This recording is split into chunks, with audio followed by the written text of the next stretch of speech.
Civilizing America, a user's guide from the ground up.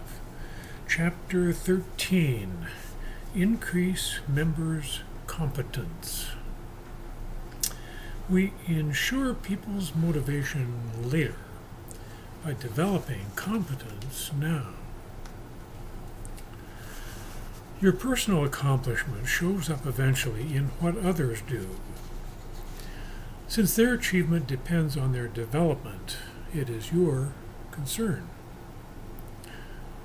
Entry activity.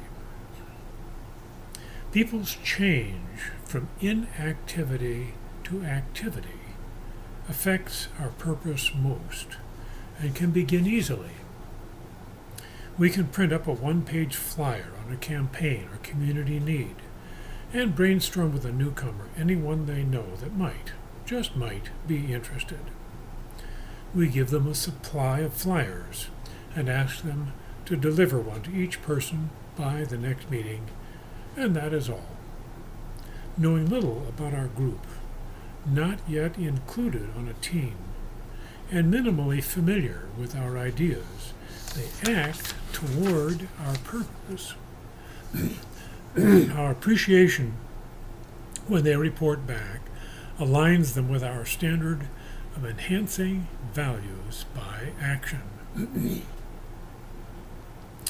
Or they contact a half dozen acquaintances and initiate a brief conversation with one question. What do you think about whatever? And ask more questions as warranted. Anyone can invite an opinion. It provokes no conflict, whatever the other may answer, but moves our person from inactivity to activity. Or we ask them to come to a public demonstration, thrust a sign into their hand, and they grow in confidence. Occasional activity expands to responsibility. When you go, would you take Kim, newcomer, with you? From managing themselves, they now think about Kim's needs, confidence, and activity. After they help one person, we give them a team. Would you grab 5 people, take this to the senator's office, and talk to everyone on the staff that you can? We ask them to contact allied groups. Could you attend the teachers' meeting and let them know we are behind them and find out if they are interested in a joint activity about community values? As they accept responsibility, their confidence reassures other newcomers. They receive respect and open new relationships. With a small group to account for at first, the planning team handles these assignments, but as numbers grow, a coordinator can manage them. Development coordinator. One person can track assignments, combining the functions of a friend, coach, and manager. People know they need challenge and appreciate leaders who arrange it. Business executives continually match the task with the person. Jerry, with your ability, we think you're right for this job. Would you like to take it on? Or, Laura, we think you would do well with advanced training next month. Sound good? The development coordinator, DC, stays abreast of people's readiness and offers them a next step. Do these responsibilities still fit you? What else do you see you can do? Are you able to do this? Do you want to? All are developing and deserve the group's consideration, training, and challenge. We want each able to say, it all depends on me, since eventually they will encounter a situation where it all depends on them, and we want them to distinguish themselves by their competence and heart. People may bring unspoken concerns to unfamiliar tasks. Am I on my own? Is this too little, too late? Will others reject what I bring? An invitation resolves such questions by orienting the task within a personal relationship, a principle that should permeate everything done. Think of someone you barely know asking you for help repairing their fence. You might wonder, why me? But not if the request is from your friend and neighbor. Every bit of prior activity together makes the current task easier. We develop these links through common activities, so the DC recognizes emerging needs. They might tell the planning team, I think we could use a course on leadership to get us more focused. Or, some of our new people are timid, so could we fit in some door-to-door? Or, can we find more responsibility for Lynn? She's topped out with her present project. Or, Elaine looks ready to teach a class. What classes are we planning? Someone understands the individual, recognizes a next step for them, and the task reaches them through a personal bond with someone who values them. Ability is easier to find than commitment. So the planning team asks, what gets them moving? How will they respond to the options we suggest? We want to notice how their dedication shows up, the challenges they undertake spontaneously for others. We can think of a member's consciousness as a pie. Their attention to the group's purpose at first may be only 1,000th of it, a few minutes a week. Developing as a team, however, they might enlarge this slice of their pie. Could this be worth 2% of your waking time per week? If they nod in agreement, we point out that is 2 hours and 14 minutes. Could they spare that to help their world? People's self-concept may hinder their involvement. They do not think of themselves as setting up chairs and need something more important. Phoning is tiresome, and carrying a sign too public. After all, what would their friends think? Meeting times are inconvenient, and doing cleanup is lore. Such resistances are common. All of us own some activities and dismiss others as just not how we see ourselves. While a group offers steps of increasing challenge, an important developmental boundary is their decision to do whatever is needed at any time. No service should be beneath anyone.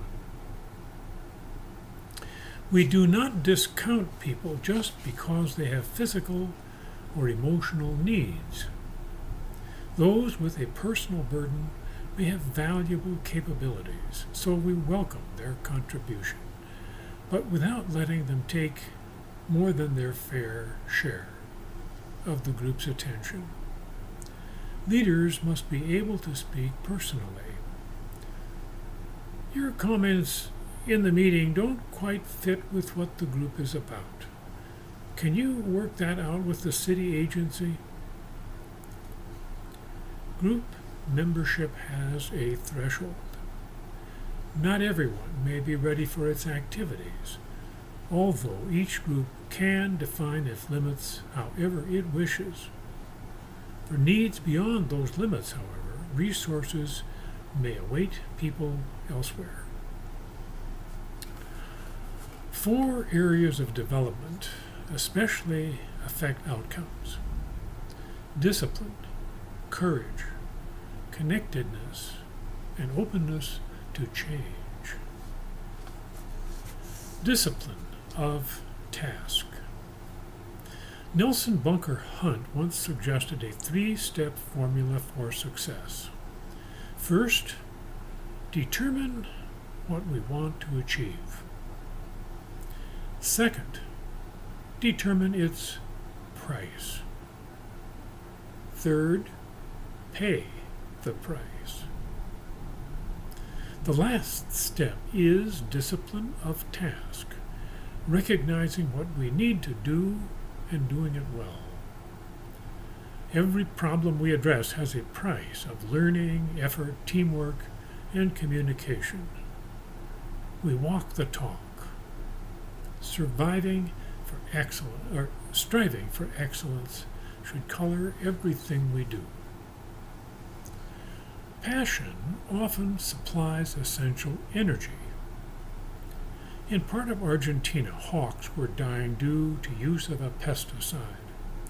Tremendous public concern mobilized a grassroots effort in which people distributed thousands of badges reading "Save Our Hogs." And the massive protest moved the company to cease using the pesticide.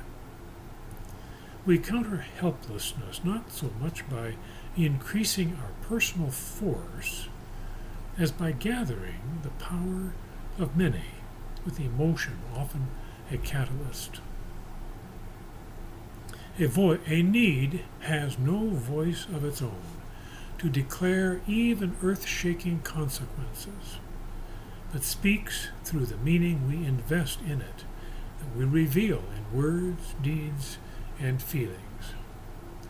As we offer people a task, our sense of its value makes it important to them.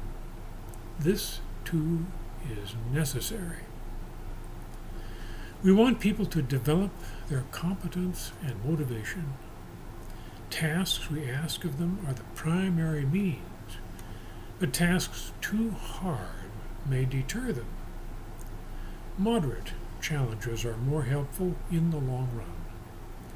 When we mobilize ourselves to achieve a goal but are not overwhelmed, our confidence increases and encourages us to continue.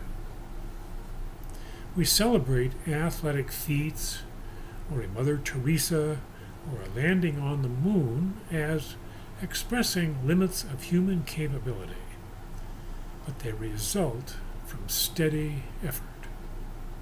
People's motivation deepens as they surmount challenges of increasing scope. Challenging moral courage. While a changing society can present physical danger, issues of right and wrong are more common. We stretch our courage first by overcoming smaller fears, carrying responsibility, speaking up for an unpopular principle, confronting another with a hard truth, defending someone pillory behind their back, doing the fearful thing face to face rather than evasively, or by risking another's disapproval, criticism, or ridicule. An easy way out is always available. To retreat, rest, say nothing, evade, or lie. Maybe you are a business person, reminding another of an ethical standard, or an attorney refusing an unjust case. Maybe you speak up against a wrong in your neighborhood, take an unpopular stand publicly, hand out leaflets on a street corner for a campaign, go door to door, or even comment to your family that a purpose has become important to you. The situation returns you to your values. Moral courage may not be required often, but It can be a turning point. People who do not exert it are weaker than they realize. A successful businesswoman I know often interviews people she might accept as associates. If they give any hint that they are inclined to take an ethical shortcut, she declared, she never tries to talk them out of it, but just declines involvement with them. It is not worth the effort to try to change them, she said. We grow in moral courage one way. Never deliberately surrender a struggle involving it. We may lose such contests temporarily due to faint-heartedness, impulse, inadvertence, peer pressure, or confusion. But when we realize we have done so, we set the situation right at once. Eventually, we recognize approaching contests where an easy way conflicts with a value. By determining never voluntarily to retreat from principle, we fortify ourselves to address any circumstances. Connection. Significant development lies in balancing freedom and connectedness. Both qualities are necessary, but pose trade-offs. On the one hand, the benefits of society do not occur by everyone saying, "Leave me alone." Yet, our sense of personal freedom is one of our most precious possessions, and ensuring it was a core principle of our nation's founding. An option freedom provides us, however, is the right to love whom and what we wish, that others should not control where we place our affections and loyalties. This means that we can freely devote our time and effort to others' well-being if we choose to, so that any sense of pressure or obligation is subsumed in a larger gladness of heart. This condition of heart is the ground from which we make specific choices. As it is infused with love, it enhances our own well-being and the world around us. With it, we talk to people in their own language, share their experience, empathize with them, and come to understand them. It frees us from our limitations and unites us with strangers. Because they do not know us, they welcome us, being whoever we wish to be toward them. We can reinvent ourselves at our finest with each new person we meet. Since they have no expectations toward us, we can choose to step out of any boxes others may place around us, and are free to bear love's children, so to speak: respect, truth, reliability, openness, and kindness. Love, shared in the early and middle stages of life, is the best predictor of happiness later. We figure out how personal freedom and a life in common can subsist with love balancing between them. Openness to change. We need to entertain unfamiliar viewpoints. Relying too heavily on old ones paralyzes our ability to change, and we become trapped in the labyrinth of our own experience, insisting on our model of the world instead of recognizing a larger one with centers outside ourselves. We announce, "I see things this way," and bend evidence to conform to it. Our history generates our internal filtering system, our groove. We become stuck in our past conceptual world, barely freer of it than a fish of water. Old ideas stabilize our world. This tendency limits our ability to take up new goals. We presume we already see things correctly, while others enter with an opposite belief. While they will be whatever they are, we initiate change by drawing on ourselves. So we check how we may block a shared vision or stand in our own light. Maybe we are lazy and refuse to work hard for a good purpose, or avoid what we need to learn, or fear group involvement, or actively dislike someone. We focus as we have directed ourselves to do. Of course we answer, how could it be otherwise? We assume we will always attend to things our way, but this creates a problem. If there are 10 ways to work at an issue, and we fix ourselves to one, we leave 9 unconsidered. We organize our thoughts around a narrow perspective that becomes our shield against the world asking for a better response. We begin doing such filtering as babies, and our choices grow full-blown as adults. Unless we alter our path deliberately, we expand existing habits. Grooves for our thinking and acting deepen like rain, turning gullies into ravines.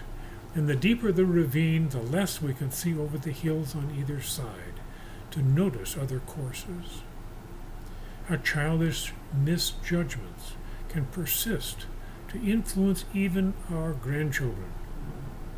Claiming our identity, we act within its powers, but are limited to its boundaries.